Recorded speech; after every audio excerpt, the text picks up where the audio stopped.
شاعر مجنون ہوتا ہے اور شعر کو ماننے والے بھٹکے ہوئے ہوتے ہیں. قرآن کہتا ہے کیونکہ وہ تخیل کی وادیوں میں سرگرداں رہتے ہیں اور جو کہتے ہیں وہ کرتے نہیں ہیں.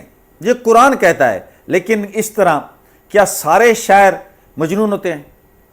قرآن کو سمجھنے کے لیے قرآن فہمی چاہیے، اور قرآن کا ایک اپنا اسلوب ہے. تفسیر کے بغیر آپ قرآن کی آیت کسی پر اطلاق نہیں کر سکتے. قرآن کا ایک محل وقوع ہوتا ہے، ایک سیاق و سباق ہوتا ہے، اس کے اطلاق ہوتا ہے اور کچھ استثناء ہوتے ہیں.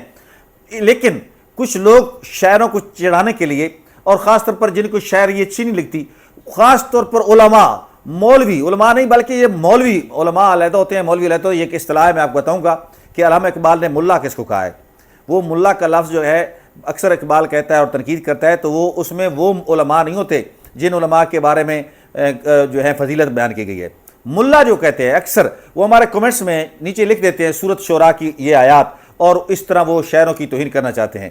لیکن ان سے میں التماس کروں گا کہ جب یہی باتیں آپ کے لیے میں اگر کہوں کہ حضور نے فرمایا تھا کہ آسمان کے نیچے کائنات کی بدترین مخلوق علماء ہوں گے، تو اس سے کیا مراد ہے؟ سارے علماء.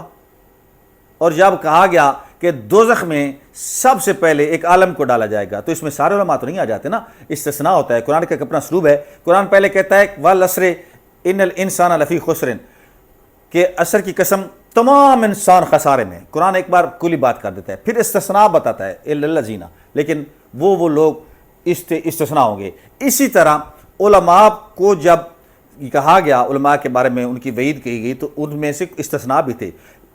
صحابہ کرام جس وقت یہ آیات اتری، یہ صورت اتری، تو کافی صحابہ کرام شاعری کر رہے تھے.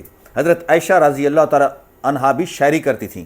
اور پھر آپ محل وقوع دیکھیں، سیاق و سباق دیکھیں، اس کا اطلاق دیکھیں، استثناء دیکھیں. حضرت کعب اور حضرت حسان بن ثابت رضی اللہ تعالی عنہ روتے ہوئے حضور کے دربار میں پہنچ گئے اور کہا یا رسول اللہ صلی اللہ علیہ وسلم یہ آیات اتری ہیں تو ہم بھی تو شاعری کہتے ہیں، تو کیا ہم شاعری چھوڑ دیں؟